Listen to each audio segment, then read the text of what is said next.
Funding पर शिकंजा कसने के लिए राष्ट्रीय जांच एजेंसी के निर्देश पर एक बार फिर से पॉपुलर फ्रंट फॉर इंडिया यानी कि पीएफआई ने कई ठिकानों पर छापेमारी की है। एटीएस की टीम ने बुल्ढाना में पीएफआई के पदाधिकारी इखलास खान को गिरफ्तार किया है। इस कार्रवाई में शहर में खलबली मच गई है। टेरर फंडिंग पर शिकंजा कसने के लिए एनआईए के निर्देश पर देश भर में दूसरी एजेंसियों ने एक बार फिर से पीएफआई के कई ठिकानों पर कार्रवाई की है। इस कार्रवाई में दिल्ली, यूपी, कर्नाटक, असम, महाराष्ट्र, गुजरात, मध्य प्रदेश समेत अन्य राज्यों में छापेमारी के दौरान 150 से अधिक पीएफआई के सदस्यों को हिरासत में लिया गया है।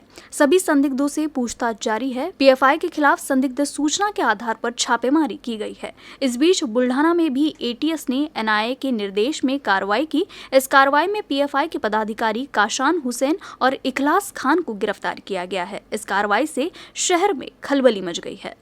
आज अचानक कुठल्याही प्रकारची माहिती न देता पीएफआयचे रईस मौलाना हे आपल्यासोबत 10 कार्यकर्त्यांना घेऊन पोलीस स्टेशनच्या बाहेर आले आणि त्या ठिकाणी रोडवर उभे राहून रस्ता अडवण्याचा त्यांनी प्रयत्न केला आणि घोषणाबाजी करत होते की इखलास को छोडो अशा घोषणाबाजी करत होते आणि त्यांच्या हातामध्ये काही झेंडे होते पीएफआयचे। त्यामुळे आमच्या लक्षात आल्यानंतर ताबडतोब स्टाफसह आम्ही त्या ठिकाणी गेलो आणि त्यांना ताब्यात घेतलं आणि त्यांना विचारपूस केली असता ते आम्हालासुद्धा तेच म्हणत होते की आमच्या इखलासला, आमच्या कार्यकर्त्याला पोलिसांनी अटक केलेली आहे, त्याला सोडा, त्याच्यावर कारवाई करू नका, अशा प्रकारचे ते घोषणाबाजी करत होते। आम्ही त्यांना समजावून सांगितलं आणि त्यानंतर त्यांना पोलीस स्टेशनला आणून ताब्यात घेतलं आणि त्यांच्यावर आज कलम आपल्या जिल्ह्यामध्ये 37(1)(3) कलम सध्या चालू आहे, त्याचे त्यांनी उल्लंघन केलेले आहे। परत त्यांनी रस्ता अडवण्याचा प्रयत्न केलेला आहे हाईवे, त्यामुळे त्यांच्यावर आम्ही कायदेशीर कारवाई करत आहोत। वैसे इस कार्रवाई के बाद बुल्ढाना में पीएफआई पदाधिकारी और कार्यकर्ता नाराजगी जताते हुए पुलिस थाने के बाहर प्रदर्शन किए और गिरफ्तार अपराधियों को रिहा करने की मांग की। हमने जो आज ये आंदोलन करे, इसका मकसद ये है कि रात में 5 बजे जो है गैरकानूनी तरीके पर इखलास खान, समीर खान की गिरफ्तारी की गई है और पूरे हिंदुस्तान के अंदर ही गिरफ्तारियाँ शुरू है। तो हमारा कहने का मतलब ये है कि हमारा जमहूरी मुल्क है, डेमोक्रेटिक मुल्क है, तो डेमोक्रेसी के हिसाब से काम किया जाए। जिस तरीके से सिमी के लोगों को आतंकवादी बोलकर, देशद्रोही बोलकर उठाया गया था, 20 साल उनकी ज़िंदगी बर्बाद की गई, बाद में कोर्ट ने उन्हें निर्दोष छोड़ा। इसी तरीके से पीएफआई के ऊपर आज गलत इल्ज़ाम लगाए जा रहे हैं जो बिल्कुल बेबुनियाद है, फैब्रिकेटेड केस है और ये एक पॉलिटिकल एजेंडा है, इसकी कोई हकीकत नहीं है। और इंशाल्लाह कोर्ट के अंदर हम इसको चैलेंज करेंगे और चैलेंज करने के बाद में आखिरी तक के हम संवैधानिक तरीके से लड़ेंगे इंशाल्लाह। कांग्रेस के प्रदेश अध्यक्ष नाना पटोले ने संभावना जताई है कि अगर सुप्रीम कोर्ट के फैसले के बाद सरकार गिरती है तो राज्य में महाविकास आघाड़ी सरकार वापस आ सकती है। उन्होंने ये भी विश्वास व्यक्त किया है कि सुप्रीम कोर्ट की सुनवाई में ये स्पष्ट हो जाएगा कि शिंदे फडणवीस सरकार असंवैधानिक है। नाना पटोले ने यह भी सवाल उठाया है कि जब मुख्यमंत्री के खिलाफ सदस्यता अयोग्यता याचिका लंबित है तो मुख्यमंत्री के रूप में उनका निर्णय कैसे मान्य है। उन्होंने ये भी कहा कि राहुल गांधी के मार्च की वजह से संघ के नेताओं को मस्जिद जाना पड़ा। पटोले ने यह भी मांग की है कि केंद्र को पीएफआई पर प्रतिबंध को लेकर जल्द फैसला लेना चाहिए। ये अकोला जिले के अकोट में बोल रहे थे। मी परवा गमतीनं नाही म्हटलं पण खरंच बद्दल सांगितलं की परवा मोहन भागवत जे का मस्जिदमध्ये गेले तर हे चमत्कार राहुल गांधीच्या पदयात्रेचा आखरी कुठल्याही धर्मावर टीका करायचा आपल्याला अधिकार या देशामध्ये नाही, आपल्या संविधानाने दिलेला नाही, पण तेही राहुल गांधीच्या पदयात्रेचा चमत्कार होत असेल आणि सरसंघ चालक मोहन भागवतजी हे मस्जिदमध्ये जात असतील तर त्याचा विरोध करायचं कारण नाही, त्याचं समर्थनच केलं पाहिजे। जेव्हा पक्षांतर विरोधक कायदा जो आहे शेड्यूल 10 प्रमाणे या जे 16 आमदारांची पहिली यादी दिली होती की त्यांनी पक्षविरोधी कारवाई केली, त्यांना 16 लोकांना त्यांच्या आमदारी त्याची रद्द व्हावी आणि या पद्धतीचाच तो कायदा आहे। त्याच्यामुळे जे सरकार महाराष्ट्रामध्ये आहे ते असंविधानिक आहे असं काँग्रेसच्या वतीनं पहिलेही बोललो आणि असंविधानिक सरकार जे काम करते ते असंविधानिकच असते आणि त्याच्यामुळे संविधानाप्रमाणे कामकाज व्हावं ही अपेक्षा आमची आहे। जे काही शेड्यूल 10 आहे आणि त्याच्याबद्दलचं कपिल सिब्बल आणि मनोज सिंघवीनी आपण ऐकलं त्यांनी आर्ग्युमेंट काय केलेलं आहे, त्यांनी त्या संविधानाच्या आधारावर जे काही आहे त्याच्या आधारावर त्यांनी आर्ग्युमेंट केलेला आहे। त्याच्यामुळे त्या आर्ग्युमेंट संविधानिक व्यवस्थेला घेऊन आहे। त्यामुळे 16 आमदार डिस्क्वालिफाय झाले तर महाराष्ट्रामध्ये पुन्हा महाविकास आघाडीचं सरकार येऊ शकतं। अकोला जिले में संगठित अपराध के लिए कुख्यात 7 गैंगस्टरों के गिरोह के खिलाफ मामला दर्ज किया गया है। अमरावती परिक्षेत्र के विशेष पुलिस महानिरीक्षक चंद्रकिशोर मीणा के आदेश पर ये कार्रवाई की गई है। गैंग का मुख्य सूत्रधार सुहास सुरेश वाकोड़े, ऋतिक सुधीर बोरकर, गणेश राजू कटले, राहुल मस्के, सोनू उर्फ विशाल, सुनील मंदिरेकर, विशाल महादेव हेरोले, दर्शन सुभाष नंदगवली थे, जो गिरोह में अपराध कर रहे थे। उनके खिलाफ प्रतिबंधात्मक कार्रवाई की गई, लेकिन इस कार्रवाई के बावजूद वे शहर में अपराध करते रहे। सभी 7 गैंगस्टरों के खिलाफ मकोका संगठित अपराध नियंत्रण अधिनियम के तहत मामला दर्ज किया गया है। प्रस्ताव को मंजूरी मिलने के बाद सभी 7 गैंगस्टरों के खिलाफ संगठित अपराध अधिनियम के तहत मामला दर्ज कर लिया गया है। बुल्ढाना जिले के खामगांव तहसील के तरोड़ानाथ में एक बुजुर्ग किसान ने खेती के विवाद में दूसरे बुजुर्ग किसान की हत्या कर दी। पुलिस ने पीछा कर घटना के बाद भाग रहे आरोपी को गिरफ्तार कर लिया है। खामगांव तहसील की तरोड़ानाथ में रघुवीर हरदास घोटी और देवराम काशीराम वाघमोड़े के अगल बगल में खेत है। सुबह जब दोनों खेत में थे, उनका विवाद हो गया। बात इतनी बढ़ गई कि देवराम काशीराम वाघमोड़े ने रघुवीर घोटी के सीने पर ईंट मार दिया। वाघमारे ने इतने जोर से मारा कि रघुवीर घोटी गिर गया और उसकी मौके पर ही मौत हो गई। घोटी की हत्या करने के बाद वाघमोड़े मौके से फरार हो गया। घटना की सूचना मिलते ही पिंपलगांव राजा थाने के थानेदार सतीश आड़े टीम सहित मौके पर पहुंचे। आरोपी वाघमोड़े भाग रहा था, तभी पुलिस ने उसे पकड़ लिया।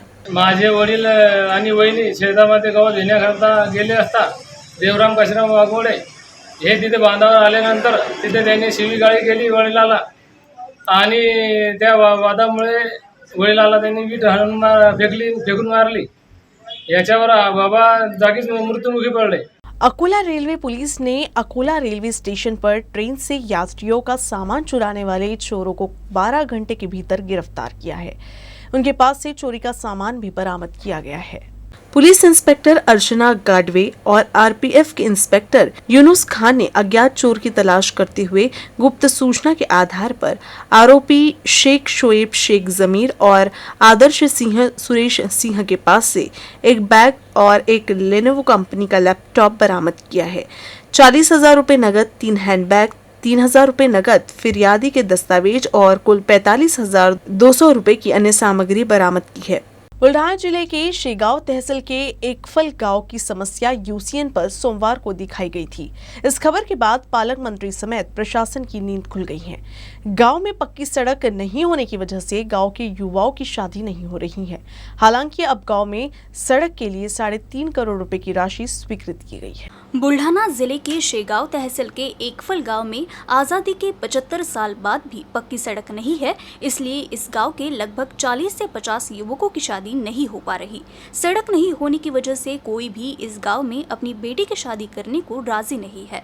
यूसीएन न्यूज पर यह खबर दिखाए जाने के बाद प्रशासन गांव की इस समस्या को लेकर हरकत में आया। पालक मंत्री गुलाबराव पाटिल ने जिलाधिकारी को निर्देश देकर इस गांव की समस्या का तत्काल समाधान करने का आदेश दिया। अपर जिलाधिकारी के आदेशानुसार तहसीलदार, नायब तहसीलदार, शेगांव के मंडल अधिकारी एवं पीडब्ल्यूडी विभाग के अधिकारी तत्काल एकफल गांव पहुंचे और ग्रामीणों से चर्चा कर एक सप्ताह में भूमि अधिग्रहण करने की घोषणा की गई। शेगांव तहसीलदार समाधान सोनवने के अनुसार इसके लिए तत्काल 3.5 करोड़ रुपए की राशि स्वीकृत की गई है और अब पीडब्ल्यूडी विभाग अगले एक सप्ताह के भीतर सड़क का काम शुरू कर देगा। आज माननीय जिल्हाधिकारी बुलढाणा तसेच अप्पर जिल्हाधिकारी बुलढाणा यांच्या सूचनेनुसार मौजे एकफळ तालुका शेगाव या ठिकाणी तहसीलदार म्हणून मी स्वतः, त्यानंतर मंडळाधिकारी, त्यानंतर सार्वजनिक बांधकाम विभागाचे अधिकारी यांच्या समवेत त्या ठिकाणी भेट दिली। त्या ठिकाणी गावकरी आणि सरपंच यांच्याशी चर्चा केली। मौजे एकफळ ते आळसना या दरम्यान असलेला तो जो रस्ता आहे त्या ठिकाणी एकूण 800 मीटर रस्त्याच्या भूसंपादनाचा विषय असल्यामुळे तो रस्त्याचं काम जे आहे ते प्रलंबित राहिलेलं आहे।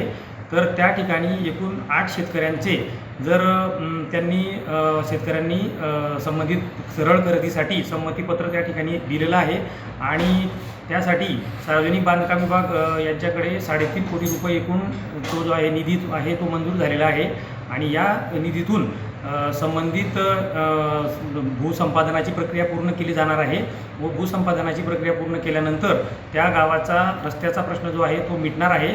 मौजे एकफळ ते आळसना या रस्त्याचं काम जे आहे ते तात्काळ मार्गी लागेल. त्या संदर्भातला अहवाल आज माननीय जिल्हाधिकारी महोदय यांच्याकडे आम्ही दिलेला आहे आणि त्या गावातील लोकांचा जो रस्त्याचा प्रश्न आहे तो लवकरच निकाली निघेल. हैदराबाद और जयपुर के बीच चलने वाली हैदराबाद जयपुर साप्ताहिक ट्रेन को दक्षिण मध्य रेलवे ने अक्टूबर के अंत तक विस्तार करने का निर्णय लिया है.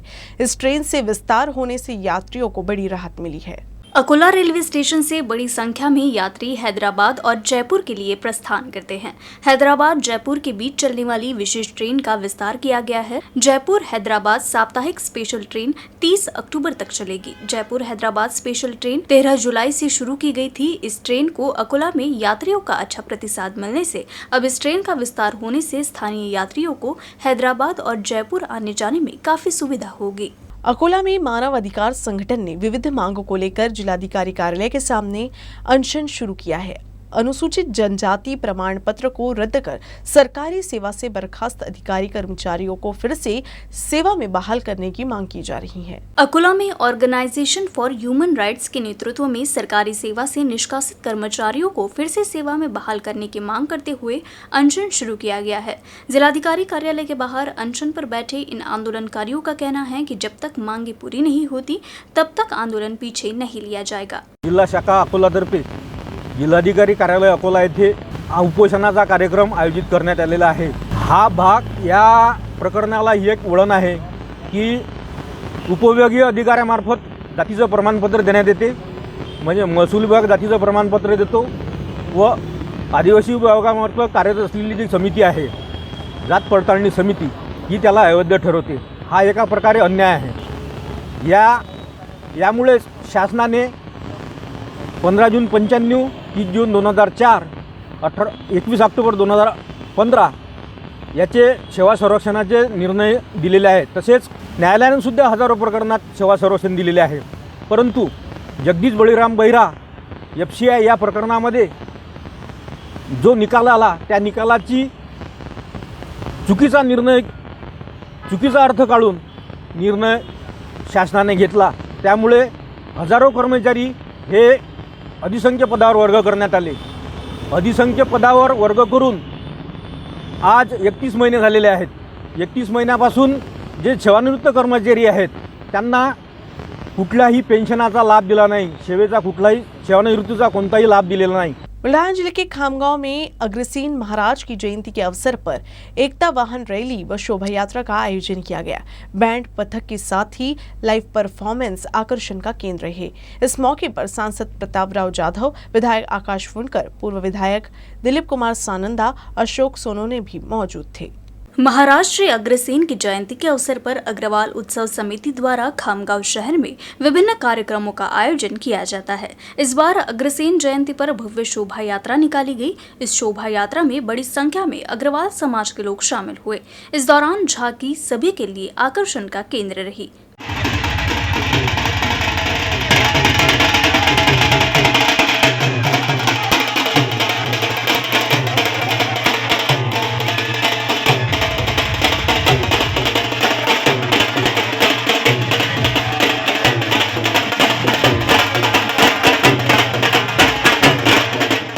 अकोला में अग्रसेन जयंती के अवसर पर शहर में भव्य शोभा यात्रा निकाली गई. इस शोभा यात्रा में बड़ी संख्या में अग्रवाल समुदाय के लोग शामिल हुए. महाराजा अग्रसेन जयंती पर अकोला में इस बार अग्रवाल समाज द्वारा भव्य शोभा यात्रा निकाली गई. कोरोना संक्रमण की वजह से पिछले 2 साल में इस शोभा यात्रा का बड़े स्वरूप पर आयोजन नहीं हो सका था, लेकिन इस बार शोभा यात्रा शहर में आकर्षण का केंद्र रहा. शोभा यात्रा की शुरुआत पालकी पूजन के साथ की गई. इस दौरान प्रमुख अतिथि के रूप में अखिल भारतीय टिम्बर सॉमिल एसोसिएशन के राष्ट्रीय अध्यक्ष नवल केडिया कोलकाता से आए थे. रोटरी के पूर्व प्रांतपाल किशोर केडिया और अग्रवाल समिति के अध्यक्ष डॉक्टर जुगल चिरानिया के रूप में उपस्थित थे. आकर्षक रथ पर महाराजा अग्रसेन की प्रतिमा विराजमान कर ये शोभा यात्रा शहर के अलग अलग मार्ग से होकर गुजरी.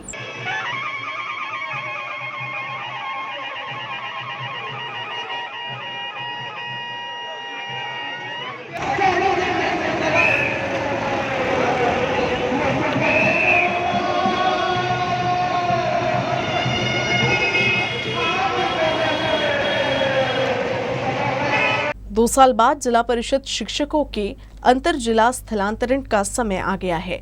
अकोला में स्थलांतरित हुए 221 शिक्षकों ने सोमवार तक ज्वाइन कर लिया है।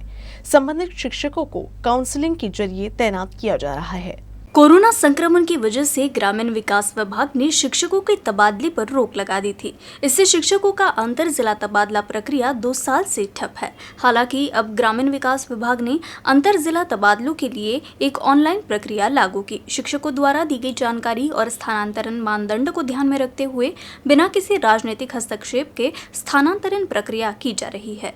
स्थानांतरण प्रक्रिया में अकोला जिला परिषद के 17 शिक्षक जिले से बाहर जा चुके हैं और 221 शिक्षक जिले में आ गए हैं। पिछले कुछ वर्षों से शिक्षक भर्ती प्रक्रिया बंद होने के कारण स्कूलों में शिक्षकों के हजारों पद खाली है। साथ ही इससे छात्रों की शैक्षणिक गुणवत्ता प्रभावित होती है और अंतर जिला स्थानांतरण प्रक्रिया से जिले को 221 नए शिक्षक मिलेंगे और शिक्षकों के रिक्त पदों का बैकलॉग कुछ हद तक भरा जाएगा। नवरात्र के शुभारंभ के साथ ही आदिशक्ति माता की भक्ति उत्सव मनाया जा रहा है। अकोला में कई नवदुर्गा उत्सव मंडलों ने माता की मूर्ति स्थापित कर विधिवत पूजा अर्चना की है। पिछले 2 महीने से मूर्तिकार आदिशक्ति की मूर्ति को साकार करने में व्यस्त थे। दुर्गा उत्सव मंडलों के अनुसार मूर्ति पूजकों ने आदिशक्ति के विभिन्न रूपों को तैयार किया है। अब माता की आराधना और पूजन का पर्व शुरू हो गया है। नवरात्रि के पावन उत्सव पर अकोला में जगह जगह दुर्गा उत्सव मंडल द्वारा माता की मूर्ति स्थापित कर पूजा अर्चना की जा रही है। अकोला शहर में देवी मंदिरों और नवदुर्गा उत्सव मंडलों द्वारा नवरात्रि में विभिन्न कार्यक्रमों का आयोजन किया गया है। नवरात्रि उत्सव के दौरान गरबा आकर्षण का केंद्र होता है। इस वर्ष शहर के विभिन्न दुर्गा मंडलों द्वारा माता की आराधना के साथ ही गरबा का आयोजन भी किया गया है।